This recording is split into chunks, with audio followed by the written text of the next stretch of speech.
tọ́rọ̀ bá dojúrú tíyàn ò rí jẹ tíyàn ò rí mu tó ń fa tí ò tóra wọn tó ń ṣòwò ṣọ́ọ̀tì tó máa mú bọ́ tó ń rí ìjákulẹ̀ tí gbogbo wàhálà wá pọ̀ gbogbo bó ṣe ń lù kò dún orúkọ ọlọ́run yìí ni kó wá lọ ṣe yatawab 313 yatawab 313 ló máa ṣe. Example,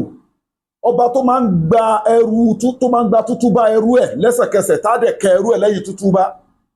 lọ́wọ́ gbogbo àwọn ànábì ọlọ́run wọ́n ń ṣe lọ́hùn àmọ́ gbogbo gbàdán fẹ́ béèrè nǹkan lọ́wọ́ ọlọ́run wọ́n á kọ́kọ́ tọrọ àforíjì náà wọ́n á wá béèrè. Example, ànábì Sulaiman ó ní rabbi igfirli wabuli mulkan la yanbaghi li ahadin min ba'di innaka antal wahhab alayhi salatu wassalam. Àforíjì ló fi síwájú kọ́lọ́n tó kẹ síwájú kó tó ṣiṣẹ́ àmì tó bá ṣiṣẹ́ tán farabalẹ̀ kó gbọ́ fídíò ìdílé fi nǹkan tó bá lágbára sákàǹtà àwọn ọmọ aláìní àkáǹtì nọ́mbà fún àwọn ọmọ aláìní 2044237680 First Bank of Nigeria Global Dahiratu Dhikrlahi Islamic Organization àkáǹtì nọ́mbà fún àwọn ọmọ aláìní 2044237680 First Bank of Nigeria Global Dahiratu Dhikrlahi Islamic Organization. Gbogbo ẹ̀dá fẹ́ pè wá fún ìbéèrè kan sí kejì abẹ́ ní spiritual problem abẹ́ ní physical problem àbí health issue ẹ WhatsApp wa lórí +234 810 913 1425 ẹ WhatsApp wa lórí +234 810 913 1425. Gbogbo owó obìnrin tó ń wojú ọlọ́run ọba fọ́mọ tó ní oríṣiríṣi ìpèníjà tí ò jẹ́ kó conceive láti bí 20 ọdún lẹ́lòmíì tí ń wojú ọlọ́run ọba fọ́mọ kò róyún ní bó ṣe pàkan nìkan rú wá lọ fún full package Sheikh Afagba International Limited. Ọkùnrin tó ní weak erection quick ejaculation low sperm count tó ní ìdí nǹkan ara ẹmọ nǹkan jíra ìmárale aróbòsá aróbòkú ìdákọ́lẹ̀ gbogbo àwọn nǹkan bẹ́ẹ̀ ẹ contact wa abẹ́ni tó wà lórí àìsàn ọlọ́jọ́ pípẹ́ tó wà lórí cancer diabetes asthma stroke àti oríṣiríṣi àwọn àìsàn ńláńlá bẹ́ẹ̀ wọ́n fọwọ́ ó lọ́wọ́ ayénu ni ó lẹ́sẹ̀ ayénu ni contact Sheikh Afagba International Limited. A dẹ̀ tún ní àwọn package fún spiritual issue ó ń làlàkàlà ó ń jẹun lójú oorun níbálòpọ̀ ojú oorun ọ̀rìnrìn ìrìn mọ́lẹ̀ ó ń fa kò tó ra wọn ó máa mú bọ́ gbogbo àwọn nǹkan bẹ́ẹ̀ yẹn. Ètò àwẹ̀ wà táwa fi yanjú kéèsì yín fún yín, ètò àdúrà wà táwa fi yanjú pírọ́blẹ̀mù yín fún yín, ètò sàárà wà táwa fi yanjú pírọ́blẹ̀mù yín fún yín bismillahi ta'ala àti àwọn halal powder yàtọ̀ sáwọn product wa lóríṣiríṣi. Ó wá síbi tẹ́ wà tá àti lè send nǹkan sí yín. We are using DHL láti deliver all over the world and then lo GIG láti deliver now all over the world. So even local within Nigeria àwọn logistic la máa ń lò láti deliver tó ráwọ̀ kí n fi nǹkan wá rán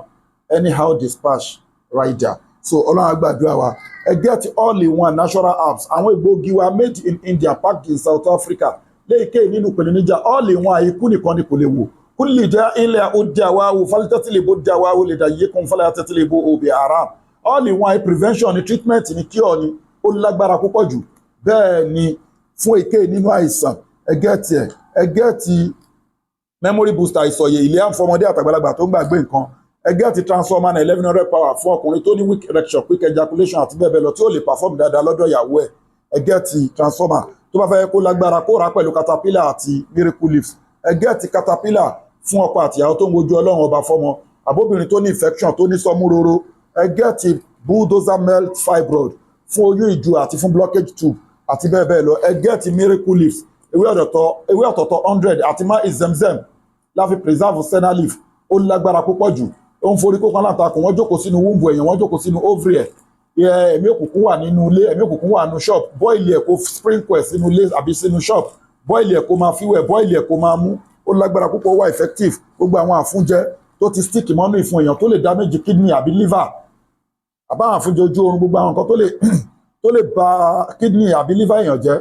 gẹ́ẹ̀tì miracle leaf àtàwọn special package ẹ WhatsApp wa lórí +234 810 913 1425 ẹ̀dẹ̀ contact wa fún black seed oil àti virgin olive oil also the powder gbogbo ẹ̀ láǹtà àdúrà ló ń gba agbára kọ́ a wà ní àjà Lekki Lagos bismillahi ta'ala ẹ fi programu yẹn ránṣẹ́ lọ máa ṣe Yatawab